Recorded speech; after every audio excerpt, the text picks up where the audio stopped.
Hey, true crime fans! Welcome back to Plunge into Crime, where we dive deep into some of the most chilling and mysterious cases in criminal history. Today, we're discussing a story that has fascinated and terrified the public for over 5 decades, the case of the Zodiac Killer. The Zodiac's reign of terror across Northern California began in the late 1960s, leaving behind a trail of cryptic letters, unprovoked murders, and a mystery that's never been solved. Who was the Zodiac? Why did he kill? And why has his identity remained one of the most infamous cold cases in criminal history? In today's video, we'll explore the timeline of his crimes, the disturbing letters he sent, the victims whose lives were stolen, the theories that continue to swirl around this unsolved mystery. Buckle up, because we're about to plunge deep into the enigma that was, and is, the Zodiac Killer. Starting the game, it all began on December 20, 1968, just outside Vallejo, California. Two teenagers, Betty Lou Jensen and David Faraday, had parked their car at a remote spot on Lake Herman Road looking for a quiet place to hang out. But their night of innocence would quickly turn into a nightmare. Around 11 p.m., the two teenagers were shot at point-blank range while sitting in the car. David Faraday, in the driver's seat, was hit in the head, dying instantly. Betty Lou Jensen, sitting next to him, was shot several times as she tried to flee the car. Her body was found about 28 feet from the car, suggesting she'd tried to run before collapsing from her injuries. There was no apparent motive for this crime, no robbery, no signs of struggle, just a brutal, senseless act of violence. The killer's identity was unknown, and the police were baffled.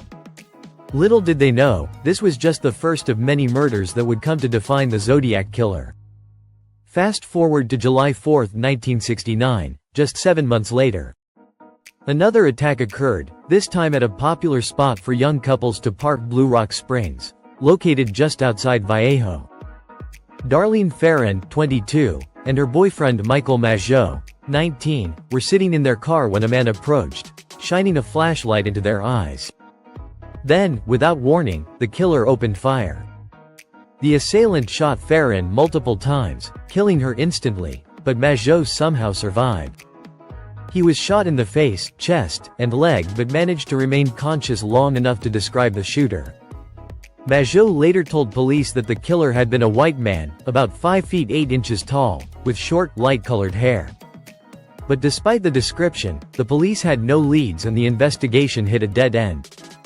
Then, something strange happened. The Zodiac, emboldened by the lack of progress, decided to announce himself to the public.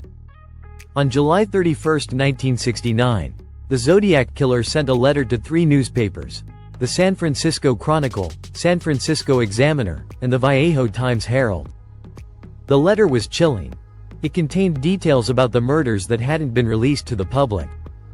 In addition to confessing to the 2 murders at Blue Rock Springs, the letter included a cryptogram, a cipher of 408 characters that the Zodiac dared the public to solve. In the letter, the Zodiac boasted about his killings, saying, "I like killing people because it is so much fun. I will not give you my name because you will try to slow me down or stop my collecting of slaves for my afterlife." He taunted the police and the public, making it clear that he was in control. The cryptogram was a game to him, a challenge to authorities and amateur sleuths alike. The Zodiac Killer was no ordinary murderer. He didn't just want to kill, he wanted to be noticed. He was playing a twisted game with the public. He wasn't going to stop until his identity was known. But who was he? And why was he doing this? The victims and the killer's actions. The Zodiac didn't stop with his cryptic letters. In fact, he seemed to revel in the media attention he was receiving. After the Blue Rock Springs murders, he continued his reign of terror with another brutal attack on September 27, 1969, at Lake Berryessa. This time, the Zodiac's actions would be even more chilling.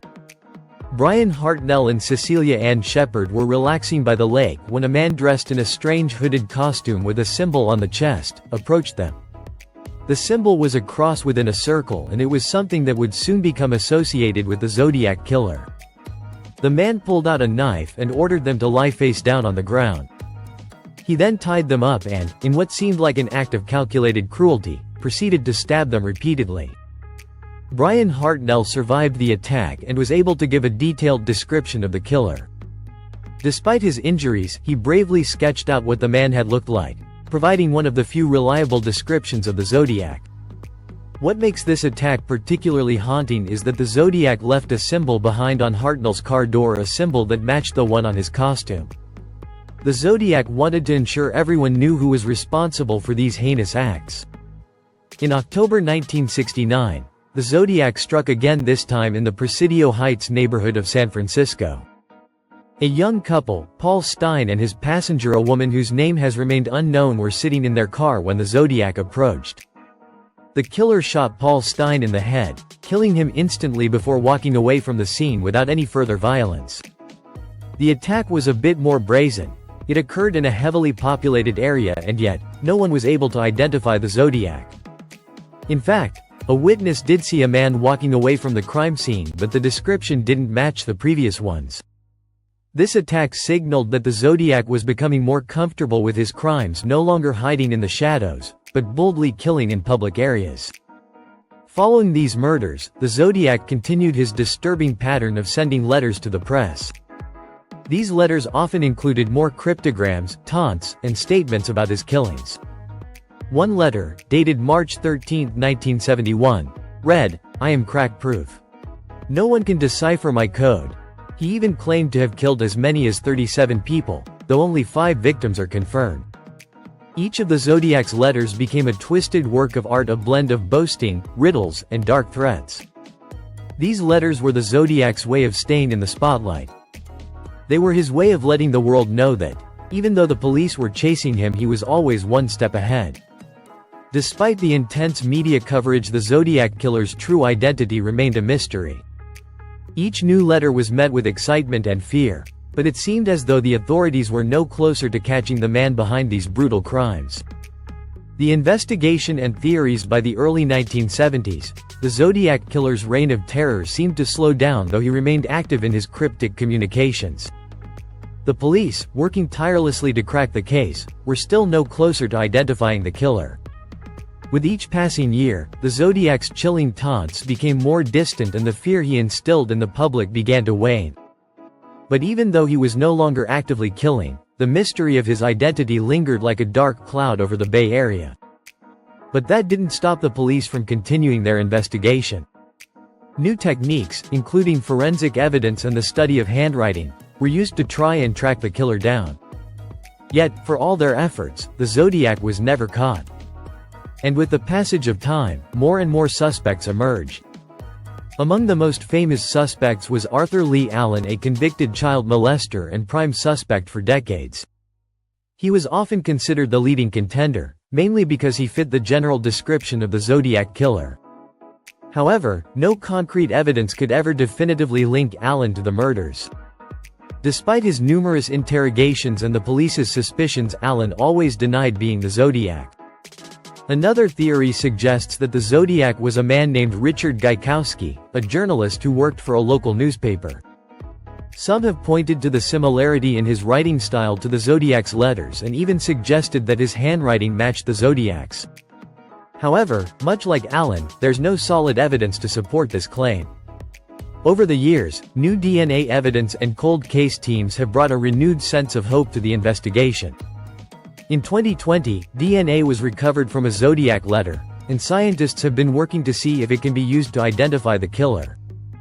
It's a small lead, but it's also a glimmer of hope in an otherwise unsolved case. And yet, despite all the advances in technology, the Zodiac Killer's identity remains a mystery. The killer may have been long gone, but the puzzle he left behind still fascinates true crime enthusiasts and investigators alike. The legacy of the Zodiac Killer. So why does the Zodiac Killer case still matter today? Why does it continue to captivate the public's imagination? The answer lies in the killer's lasting impact on crime culture, his cold and calculated nature, and the fact that his identity remains one of the most tantalizing mysteries in the world of crime. The Zodiac didn't just kill for the sake of killing. He was a man who enjoyed the attention, who wanted to be known, but never caught. His twisted messages, cryptic letters, and theatrical taunts created a mythology around him, one that transcended his crimes. The mystery continues to fascinate. New theories and suspects emerge all the time.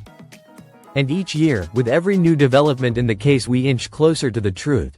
But still, the Zodiac Killer remains elusive. Thanks for joining me in today's deep dive into the Zodiac Killer case.